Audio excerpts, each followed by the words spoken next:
Now, how do you take, you know, an event like this and make it into a young adult graphic novel? Because I mean, it's a very heavy subject. There's some very mature themes involved. How do you, take, I guess, reality and kind of, I'm not, I don't want to say like sugarcoat it, but Hmm. kind of make it presentable to a younger audience.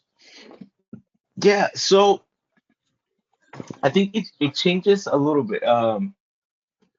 When I was making a short film, while I was kind of developing this comic, and it was about the Salvadorian Civil War, which different conflict, neighbor country.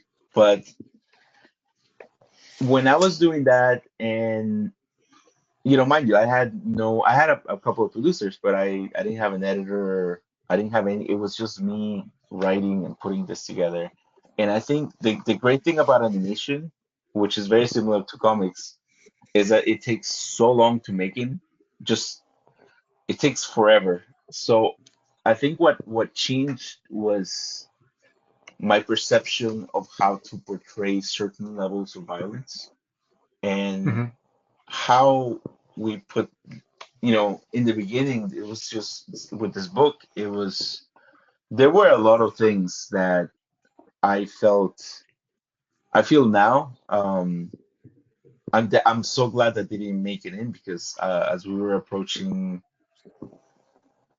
I was approaching all these documents, all these documented interviews about what people went through in their villages, in their everyday life, how people were disappeared, people that were made examples of in front of the entire town. So when I started approaching those things, at first it was very literal. I was putting their words on paper and just kind of showing all of that. And I think it's you know I don't think a person can take that much for so many pages or for so many minutes.